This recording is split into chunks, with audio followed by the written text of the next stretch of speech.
hemos creado nuestro proyecto soportado por Maven, vemos como él ya nos crea, ¿no?, un subpackage para nuestro código Java, y nos crea también test package para nuestro código de prueba. Entonces, para empezar nuestros ejemplos de TD, vamos a empezar con un ejemplo sencillo, un string calculator, ¿no?, que por ejemplo recibe un método, una cadena de números, pero podemos pasar de repente 0 números, cadena vacía, un número o 2 números, como por ejemplo vemos aquí en los casos, y él nos debería retornar una suma. Entonces lo que recomendamos es empezar con un test sencillo para, por ejemplo, la cadena vacía, ¿no?, el test más básico, y luego pasamos con un número, con 2 números, y siempre de la manera más sencilla. Ya cuando el test pasa, empezamos con el refactor.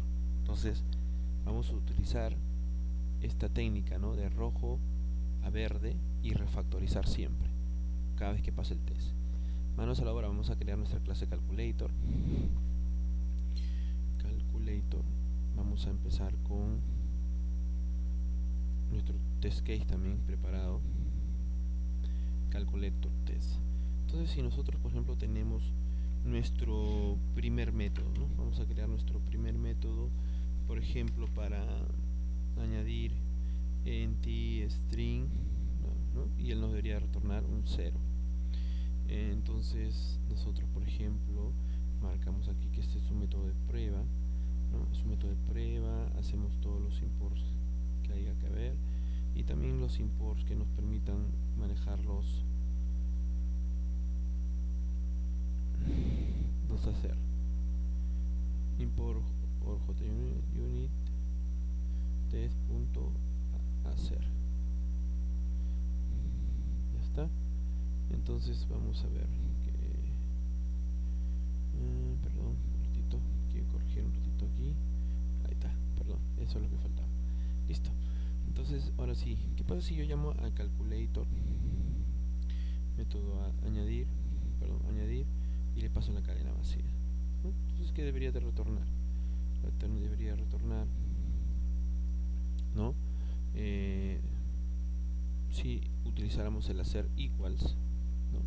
JUnit tiene varios hacer, esperamos nosotros, por ejemplo, para la cadena vacía el 0, ¿no? Entonces hacemos un pequeño for para justificar el código, porque esté todo ordenado, indentado, y vemos que si enviamos cadena vacía deberíamos tener un 0, pero el método add no está implementado, el IDE, entonces no va a permitir pasar de una fase roja a una fase verde implementando el método respectivo.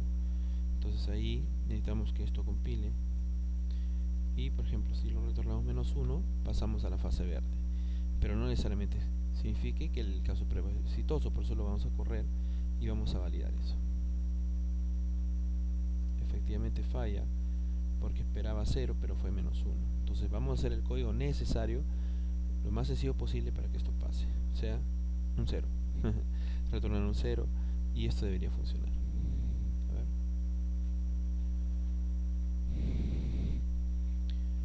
¿No? Y vemos que efectivamente está pasando, pero vamos a refactorizar. Ya pasó, entonces refactorizamos. ¿Qué pasa si nos viene números? Y preguntamos, ahora pues hacemos una pequeña validación, que si la longitud es igual a 0, entonces retornamos 0. Si no, de repente nos viene un 1, retornamos ese número 1, ¿no? Bueno, vamos a ver si sigue funcionando ahora con la validación saliente, sigue pasando nuestra prueba. Pero ahora vamos a hacer otro refactor más. Todavía no somos ambiciosos, no vemos que podemos todavía mejorar el código. Entonces aquí en calculator vamos a usar un refactor muy usado, que es introducir método, ¿no? De manera que si estuviera vacía la cadena nos debería volver true, ¿no? Ahí está, nos debería retornar true. Pero tampoco poner algo en duro no nos conviene, ¿no? ¿Qué pasa? ¿Cómo manejaríamos el 0? Entonces también le decimos al refactor, introduce un método para manejar, ¿no?, un empty string. Listo. Retornaríamos un 0, ¿no? Entonces ahí, hasta ahí vemos, chequeamos, ejecutamos, nuestra prueba pasa. Pero por ejemplo, ahora vamos a estar en el caso de qué pasa si nos devuelven un número, un número string, perdón, nosotros deberíamos retornar un número.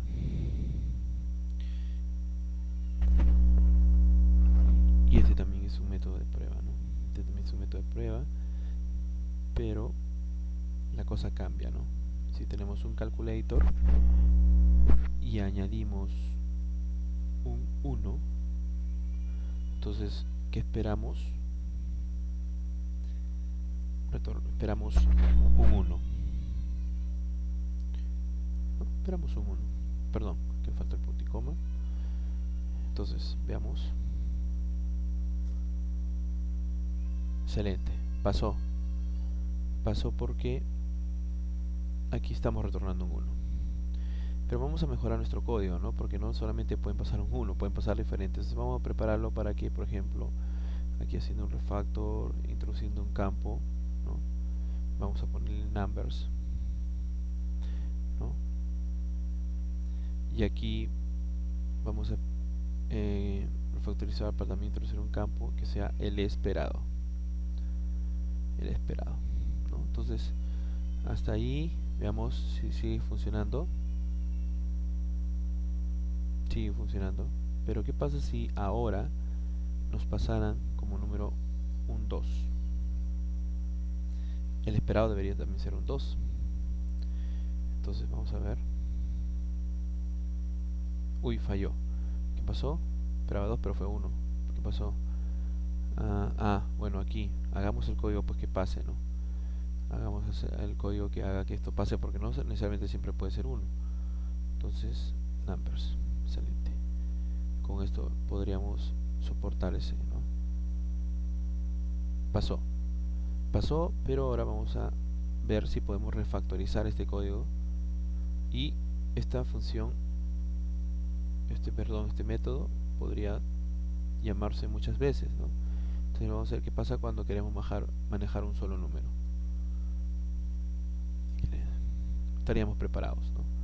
Estaríamos preparados, hemos hecho un refactor, ejecutamos, excelente. En el siguiente video vamos a seguir avanzando con otros requerimientos, ¿no? Hemos avanzado primero con cuando tenemos cadena vacía o cuando tenemos un solo número.